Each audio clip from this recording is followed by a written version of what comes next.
57వ అంతర్జాతీయ chemistry olympiad ఇటీవల ఎక్కడ జరిగింది? Dubai, UAE. 57వ అంతర్జాతీయ కెమిస్ట్రీ ఒలింపియాడు జూలై 5 నుండి జూలై 14 వరకు యునైటెడ్ అరబ్ ఎమిరేట్స్లోని దుబాయ్లో జరిగింది. ఈ పోటీలో 90 దేశాల నుండి 354 మంది విద్యార్థులు పాల్గొన్నారు. భారతదేశం 2 బంగారు పతకాలు 2 రజత పతకాలను గెలుచుకుంది. మొత్తం మీద 6వ స్థానంలో నిలిచింది. మొదటి స్థానంలో యుఎస్ఏ.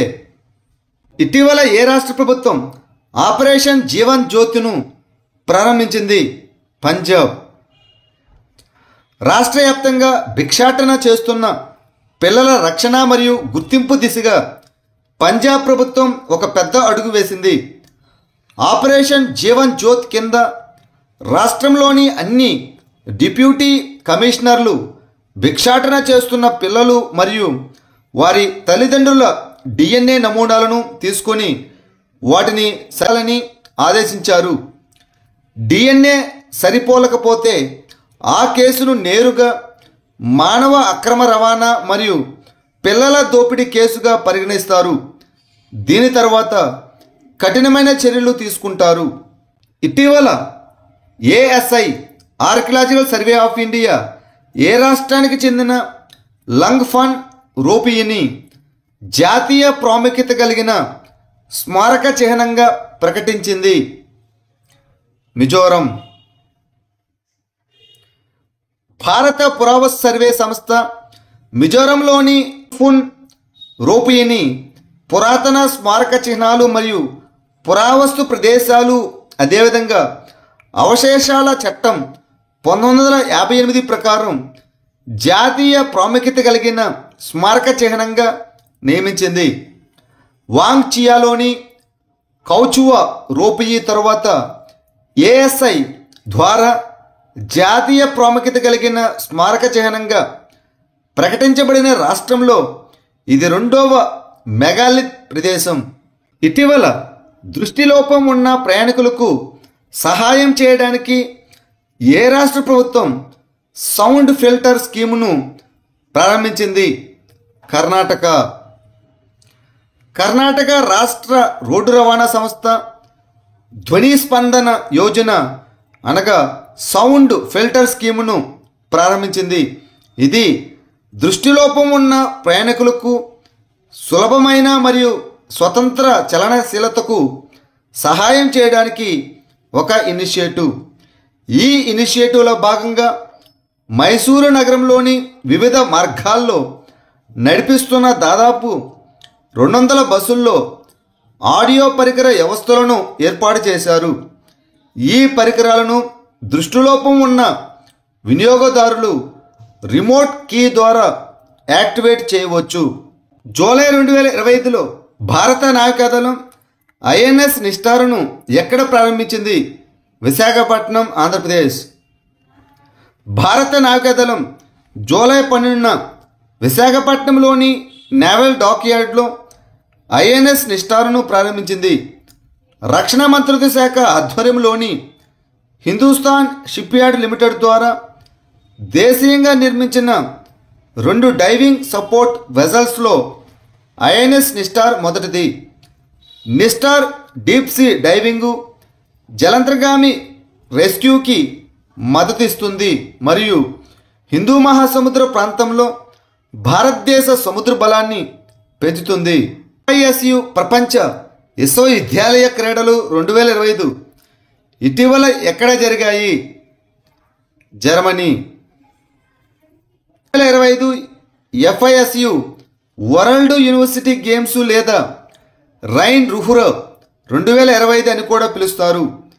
ఇవి జర్మనీలోని రైన్ రుహ్ర్ ప్రాంతంలో జరుగుతున్నాయి. ఈ క్రీడలు జూలై 16 నుండి 27 వరకు జరుగుతాయి. మొత్తం మీద 18 క్రీడలు 23 వేదికల్లో పోటీ పడతారు. మోదీ లిపిని దేవనాగరిలోకి లిప్యంతరీకరించడానికి ప్రపంచంలోనే మొట్టమొదటి AI మోడల్ను అభివృద్ధి చేసిన IIT ఏది? IIT రూర్కీ.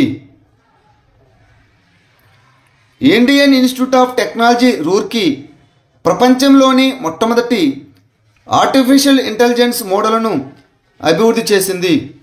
ఒక రచనా వ్యవస్థ నుండి మరొక రచనా వ్యవస్థకి మార్చే ప్రక్రియ మరియు అసలు భాష యొక్క శబ్దాలను సూచించడానికి ప్రాధాన్యతనిస్తూ చారిత్రాత్మక మోదీ లిపిని దేవనాగరి లిపిలోకి మార్చగలదు. ఈ దేవనాగరి లిపిని హిందీ, సంస్కృతం, మరాఠీ మరియు నేపాల్ వంటి భాషలకు విస్తృతంగా ఉపయోగిస్తారు. Share capital fund settlement scheme 2025ను ప్రారంభించిన సంస్థ ఏది? Securities and exchange board of India, SEBI. ఇటీవల securities and exchange board of India, SEBI VCF settlement scheme 2025ను ప్రారంభించింది. పాత నిధుల పెండింగ్కు సంబంధించిన సమ్మతి సమస్యలను పరిష్కరించడానికి ఈ పథకం ఒక సమయ విండోను అందిస్తుంది. ఈ పథకం జూలై 21, 2025 నుండి జనవరి 19, 2026 వరకు తెరిచి ఉంటుంది. ఏకకాలంగా పెండింగ్లో ఉన్న ఫండ్ క్లోజర్ కేసులను పరిష్కరించడం ద్వారా పెట్టుబడిదారుల ప్రయోజనాలను రక్షించడం దీని యొక్క ప్రధాన లక్ష్యం. పాంగ్ డ్యామ్ లేక్ వన్యప్రాణుల అభయారణ్యం ఏ రాష్ట్రంలో ఉంది? హిమాచల్ ప్రదేశ్. పాంగ్ డ్యామ్ లేక్ వన్యప్రాణుల అభయారణ్యం మహారాణా ప్రతాప్ సాగర్ అని కూడా పిలువబడుతుంది. ఇది హిమాచల్ ప్రదేశ్లోని కాంగ్రా జిల్లాలోని శివాలిక్ కొండల్లోని బియాస్ నదిపై పాంగ్ డ్యామ్ ద్వారా సృష్టించబడిన మానవ నిర్మిత జలాశయం. దాని పర్యావరణ ప్రాముఖ్యత కారణంగా దీనిని 2002లో రామ్సర్ సైట్గా ప్రకటించారు. మంత్రి ప్రొఫెసర్షిప్ పథకాన్ని ప్రారంభించిన సంస్థ ఏది? Anusandhan national research foundation, ANRF. Anusandhan national research foundation అభివృద్ధి చెందుతున్న రాష్ట్ర విశ్వవిద్యాలయాల్లో పరిశోధనలను ప్రోత్సహించడానికి ప్రధానమంత్రి ప్రొఫెసర్షిప్ పథకాన్ని ప్రారంభించింది.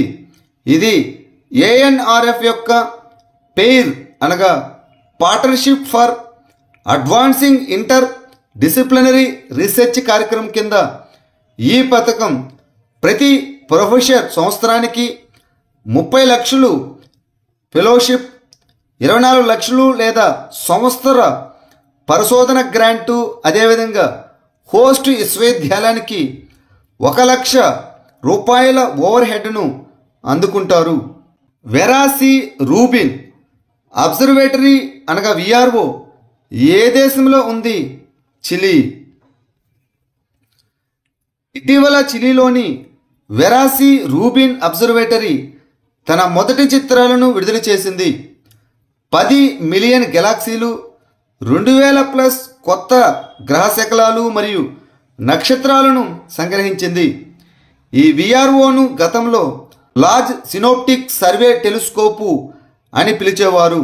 దీనికి USA నేషనల్ సైన్స్ ఫౌండేషన్ మరియు డిపార్ట్మెంట్ ఆఫ్ ఎనర్జీ నిధులు సమకూరుస్తాయి.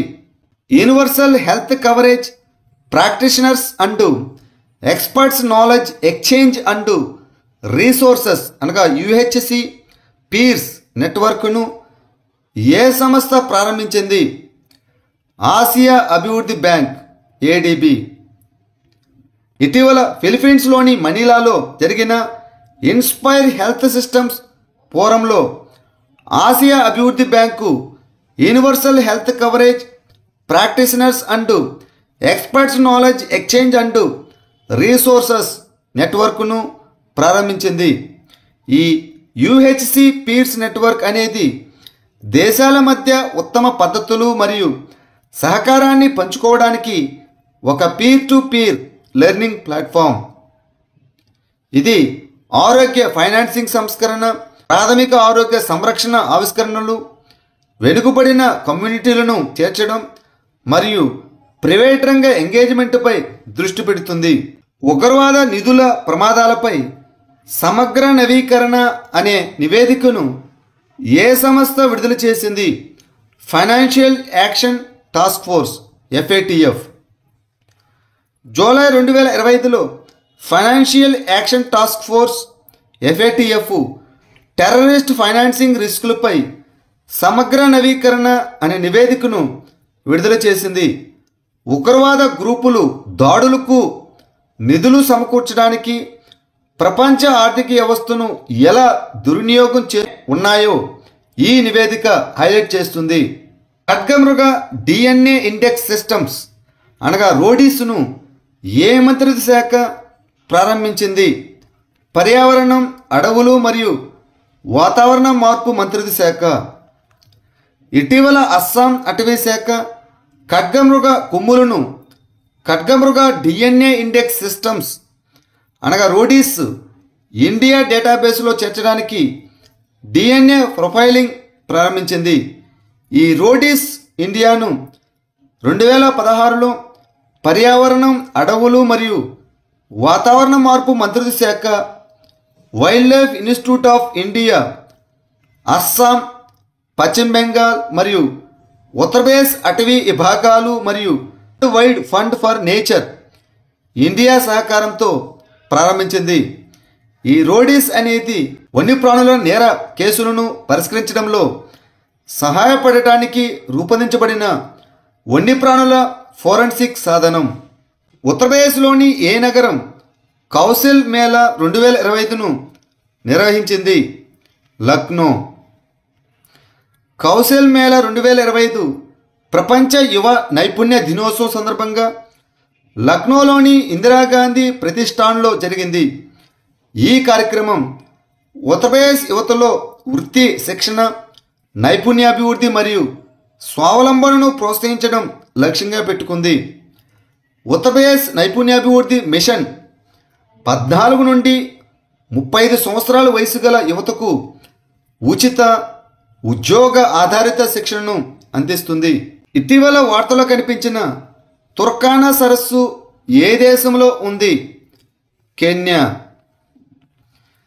జూలై 2025లో శాస్త్రవేత్తలు తుర్కానా సరస్సు సమీపంలో కనుగొనబడిన అంతరించిపోయిన క్షీరదాల దంతాల ఎనామిల్ నుండి 18 నుంచి 20 మిలియన్ సంవత్సరాల నాటి ప్రోటీన్లను వెలికితీశారు.